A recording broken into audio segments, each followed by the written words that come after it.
back to PoPCast. Happy New Year! Can't believe it's 2026. We are in it. Here we are. We are, for sure. Okay, 2026. What have we Yeah. been up to Well, in the let's year talk about since goals, like New Year. So, New Year, new New me, new Year, New you. Year, new me. What are Yeah, some of your okay. goals, Yeah, yeah, Travis? yeah, What's a yeah. goal that you have this year? I'm trying to, first of all, keep some of the healthy habits that I was working on in 2025. Going to the gym frequently. Something I want to work on for this year is being more mindful of my device usage. I Mm, think, especially like starting off the day, I noticed I got into that habit of wake up, grab my phone, scroll.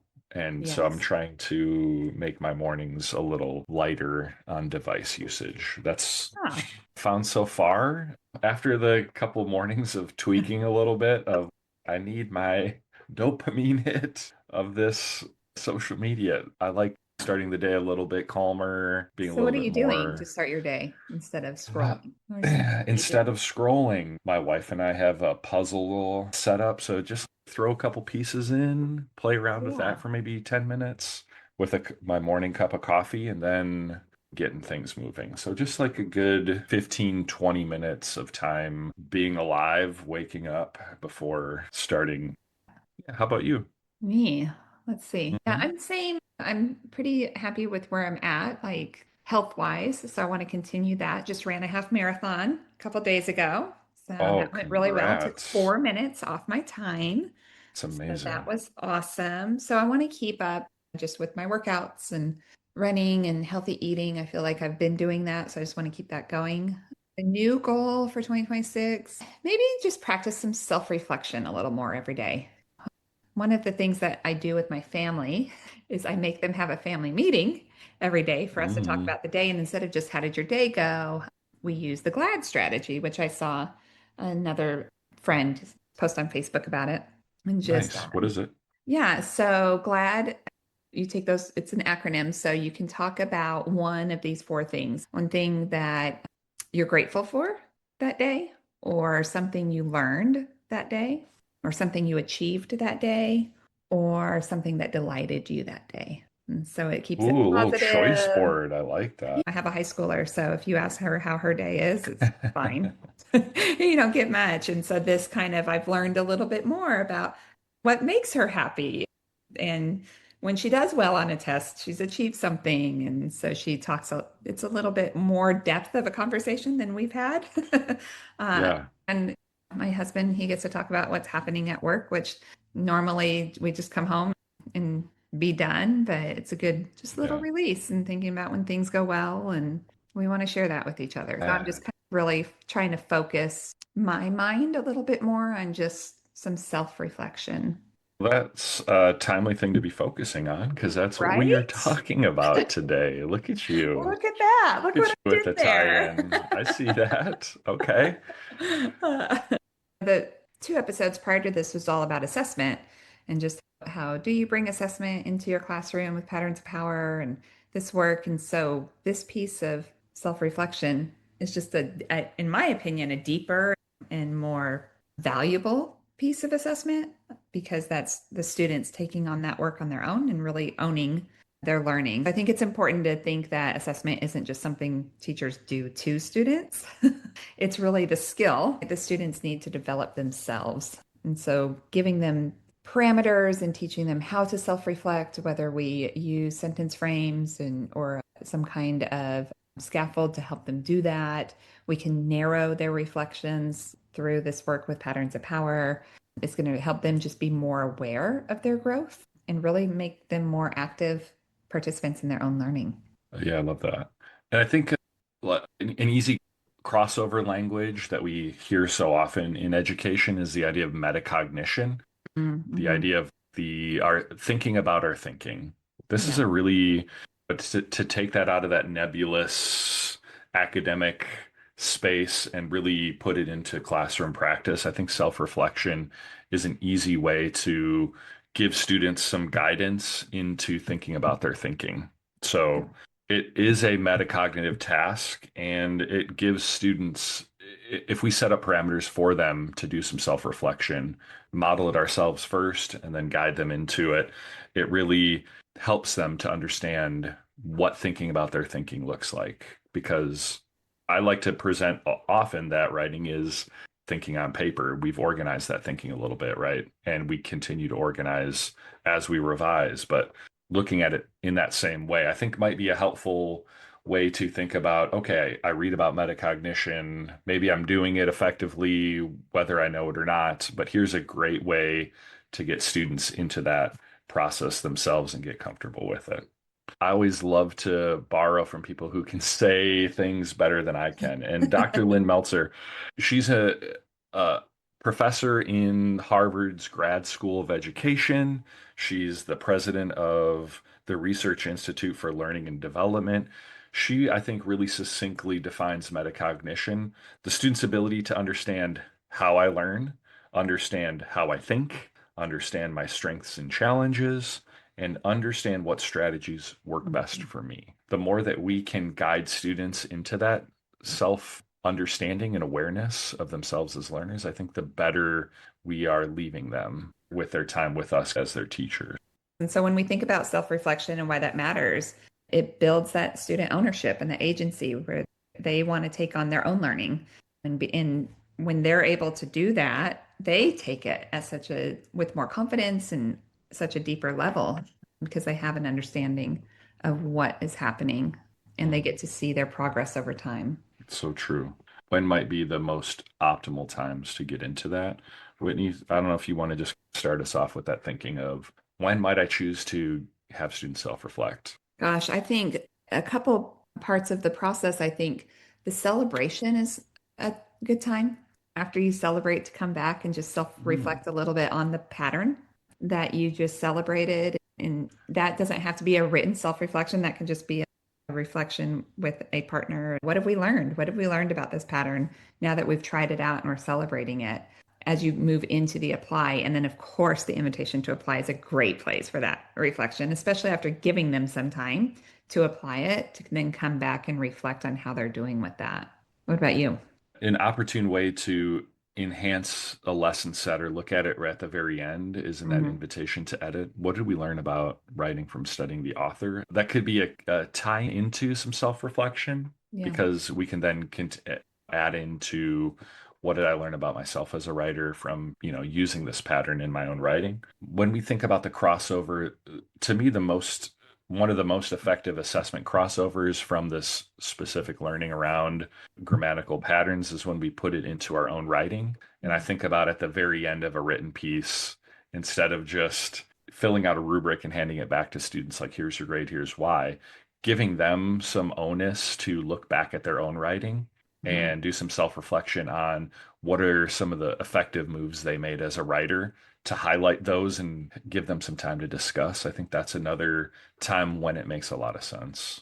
And I think it's Um, important too that we're not really grading, like giving this a grade, that this is still very much in the learning zone as opposed to the performance zone.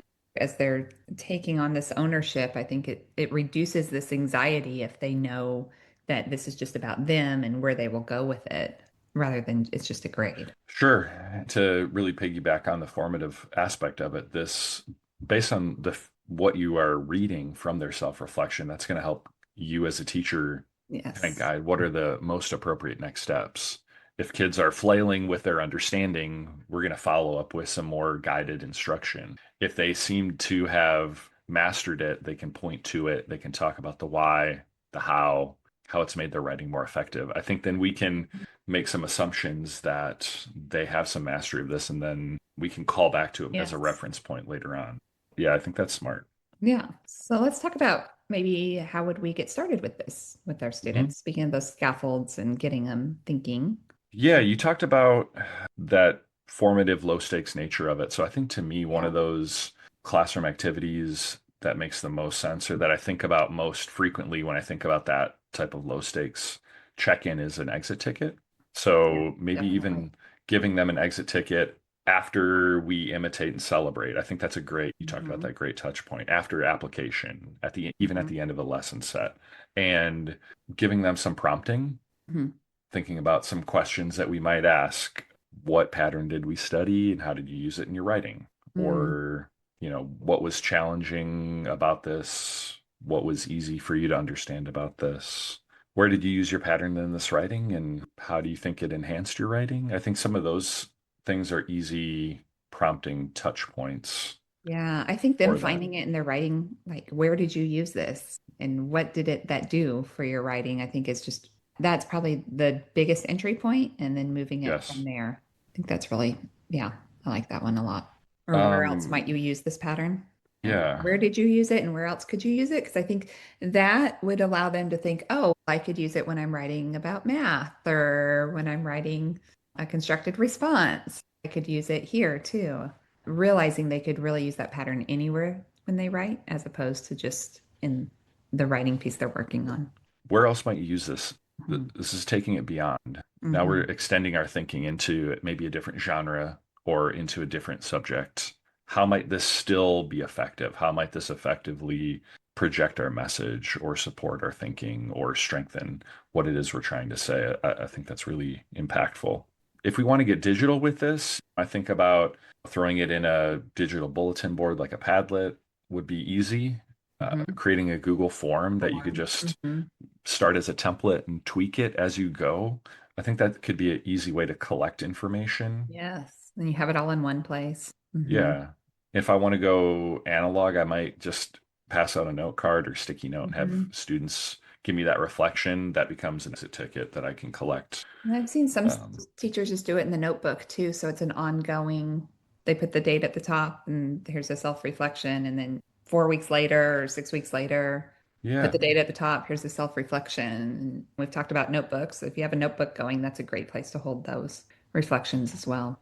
I love that. And that ongoing space also, if I'm thinking about maybe conferring with the student as a follow-up Mhm. or thinking about in that next written piece, if I have some information about their understandings or maybe misconceptions or challenges that they're bringing up, I can use that as a way, as an entry point into some very easy and hopefully effective teaching moments that For can be sure. one-on-one or in a small group. And it could lead into some goal setting as well, which we'll talk more about in our next episode. But that's definitely, they can use this reflection to set their own goals too. Especially if we start with that, where else might this Yeah. pattern's usage be effective or make sense? I think Mhm. that can be a great bridge into, okay, this is going to be our next writing piece, or this is where we're heading next in this subject area to think about, oh, let me set a goal about using this specific punctuation or using in a positive to rename something. Oh, we're going to go into talking about this content in social studies, or we're going to get into this type of writing where we might need to name a specific character or strengthen our evidence. I think that could be beneficial. Yeah. Love that.